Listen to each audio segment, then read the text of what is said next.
Hello everyone, welcome to my vlog. ನಾವು ಹಳ್ಳಿ ಮನೆಗಳಿಗೆ ಹೋದಾಗ ಅಟ್ಟದ ಮೇಲೆ ಹಿಂಗೆ ಸಣ್ಣ ಈರುಳ್ಳಿಗಳನ್ನ ನೇತಾಕಿರೋದನ್ನ ನೋಡೇ ಇರ್ತೀವಿ. ಇವತ್ತು ನಾನು ಸ್ಟೆಪ್ ಬೈ ಸ್ಟೆಪ್ ಅದನ್ನ ಹೇಗೆ ಮಾಡ್ತೀವಿ ಅಂತ ತೋರಿಸ್ಕೊಡ್ತೀನಿ. ನಾನಿವತ್ತು ತೋರಿಸ್ತಾ ಇರೋದು ಸಣ್ಣ ಈರುಳ್ಳಿ, ಪರ್ಲ್ ಆನಿಯನ್, ಸಾಂಬಾರ್ ಈರುಳ್ಳಿ ಅಂತ ಏನು ಹೇಳ್ತೀವಲ್ಲ ಅದ್ರ ಬಗ್ಗೆ. ಮೊದಲು ಈರುಳ್ಳಿನ ಹಾರ್ವೆಸ್ಟ್ ಮಾಡ್ತೀವಿ. ಈ ನಾಟಿ ಈರುಳ್ಳಿನ ಬೆಳೆಯೋದಾಗಿರ್ಬೋದು, ಹಾರ್ವೆಸ್ಟ್ ಮಾಡೋದಾಗಿರ್ಬೋದು ತುಂಬಾ ಸುಲಭ. ಯಾರಿಗೆ ನಮ್ಗೆ ವ್ಯವಸಾಯದ ಬಗ್ಗೆ ಏನೂ ಗೊತ್ತೇ ಇಲ್ಲ ಅನ್ನೋರು ಕೂಡ ಇದನ್ನ ಮಾಡ್ಬೋದು. ಇದಕ್ಕೆ ದೊಡ್ಡ ಪ್ರಮಾಣದ ಜಾಗ ಕೂಡ ಬೇಡ. ನಿಮ್ದೇ ಜಮೀನ್ ಇದ್ರೆ ಸಣ್ಣ ಸಣ್ಣ ಜಾಗದಲ್ಲಿ ಕೂಡ ಹಾಕ್ಬೋದು, ಇಲ್ಲಾಂದ್ರೆ ಪಾಟ್ಗಳಲ್ಲಿ ಕೂಡ ಇದನ್ನ ಹಾಕ್ಬೋದು. ಹಾರ್ವೆಸ್ಟ್ ಮಾಡಿದ್ಮೇಲೆ ಇದನ್ನ 2 ದಿನ ನಾವು ನೆರಳಲ್ಲಿ ಒಣಗಾಕ್ ಬಿಡ್ಬೇಕು.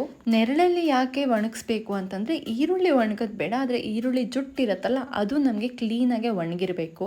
ಇಲ್ಲಿ ನೀವು ನೋಡ್ತಿದ್ದೀರಲ್ಲ, ಈ ಪ್ಯಾಟರ್ನ್ ಅಲ್ಲಿ ನಾವು ಒಣಗಿಸಿದ್ರೆ ಜುಟ್ಟು ನಮಗೆ ಬೇಗ ಒಣಗತ್ತೆ. ಯಾಕಂದ್ರೆ ಇದನ್ನ ನಾವು ತುಂಬಾ ದಿನ ಸ್ಟೋರ್ ಮಾಡ್ತೀವಿ ಅಂಡ್ ಕಟ್ತೀವಿ ಇದನ್ನ ಸ್ಟೋರ್ ಮಾಡಕ್ಕೆ. ಆವಾಗ ಈ ಈರುಳ್ಳಿ ಜುಟ್ಟು ಏನಾದರೂ ಸರಿಯಾಗಿ ಒಣಗಿಲ್ಲ, ಹಸಿ ಇದ್ರೆ ಕೊಳ್ತೋಗೋ ಚಾನ್ಸಸ್ ತುಂಬಾ ಇರುತ್ತೆ. ಅದಕ್ಕೆ ಈ ಜುಟ್ಟನ್ನ ತುಂಬಾ ಕ್ಲೀನಾಗಿ ಒಣಗಿಸ್ಬೇಕು, ಅದು ನೆರಳಲ್ಲಿ ಮಾತ್ರ. ನಾವು ಯೂಶಲಿ ಮನೆ ಒಳಗೇನೆ ಇದನ್ನ ಒಣಗಿಸೋದು. ನಾವು ತುಂಬಾ ಒತ್ತಾಗಿ ಹಾಕಿಲ್ಲ ಅಂತಂದ್ರೆ ಇದು ಒಂದು 2 days ಅಲ್ಲಿ ಒಣಗಿರುತ್ತೆ.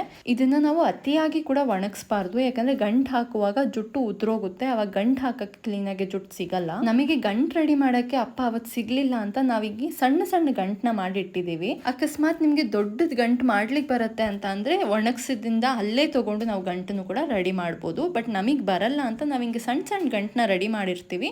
ಸೊ ಗಂಟು ಕಟ್ಟೋರಿಗೆ ಇದು ಈಸಿ ಆಗುತ್ತೆ, ತಕ್ಷಣಕ್ಕೆ ತೆಗೆದು ಅವರು ಆರಾಮಾಗಿ ಗಂಟು ಕಟ್ಕೋಬಹುದು ಅಂತ. ಇಲ್ಲಿ ನಮ್ಮ ಪಕ್ಕದ ಮನೆ ಅಂಕಲ್ ಬಂದಿದ್ರು, ತುಂಬಾ ಟೈಟ್ ಆಗಿ ಬೇಗ ಬೇಗ ಎಲ್ಲಾ ಗಂಟನ್ನು ಕಟ್ಬಿಟ್ರು. ಒಂದ್ ಅರ್ಧ ಗಂಟೆಲ್ಲೇ ಎಲ್ಲಾನು ರೆಡಿನೇ ಆಗೋಯ್ತು. ಇದು ಒಂದ್ ಮಾಡಕ್ ನನ್ಗೆ ಇನ್ನೂ ಬರಲ್ಲ, but may be in future I will also learn. But ಇವತ್ತು ಕೂಡ ಕುತ್ಕೊಂಡು ನಾನು ಕ್ಲೀನಾಗಿ ನೋಡ್ಕೊಂಡೆ ಅವ್ರು ಹೆಂಗ್ ಮಾಡ್ತಾರೆ ಅಂತ. ಬಟ್ ಅದಕ್ಕೆ ತುಂಬಾನೇ ಪೇಷನ್ಸ್ ಬೇಕು, ಆಮೇಲೆ ಒಂದು ಟೆಕ್ನಿಕ್ ಕೂಡ ಇರಬೇಕು. ಈ ಗಂಟು ಹಾಕಕ್ಕೆ ನಾವು ಬಾಳೆಪಟ್ಟನ್ನ ಯೂಸ್ ಮಾಡ್ತೀವಿ. ಬಾಳೆಪಟ್ಟನ್ನ ಹಿಂದಿನ ದಿನನೇ ನೀರಲ್ಲಿ ನೆನೆ ಹಾಕಿಟ್ಟು ಆಮೇಲೆ ನೆಕ್ಸ್ಟ್ ದಿನ ನಾವು ಕಟ್ಟುವಾಗ ಇದನ್ನ ಯೂಸ್ ಮಾಡ್ತೀವಿ. ಹಿಂಗೆಲ್ಲ ಗಂಟು ರೆಡಿ ಮಾಡಿದ್ಮೇಲೆ ಹೈಟ್ ಅಲ್ಲಿ ಒಂದು ಕೋಲನ್ನ ಹಾಕಿ ಅದಕ್ಕೆ ಈ ಗಂಟುಗಳನ್ನ ನೇತ್ ಹಾಕ್ತಿವಿ. ಹಿಂಗ್ ಮಾಡೋದ್ರಿಂದ ಈರುಳ್ಳಿಗಳಿಗೆ ಗಾಳಿನೂ ಆಡುತ್ತೆ, ಮತ್ತೆ ಇದು ತುಂಬಾ ದಿನ ಬಾಳಿಕೆ ಕೂಡ ಬರುತ್ತೆ. ನಾವು ಇದನ್ನ ಎಷ್ಟು ತಿಂಗಳು ವರ್ಷ ಬೇಕಾದರೂ ಇದನ್ನ ಯೂಸ್ ಮಾಡ್ಕೋಬಹುದು. ಇದಾಗಿತ್ತು ನನ್ನ ಸಣ್ಣ ವಿಡಿಯೋ ನಮ್ಮ ಸಣ್ಣ ಈರುಳ್ಳಿ ಬಗ್ಗೆ. I hope you all like it. Thank you so much.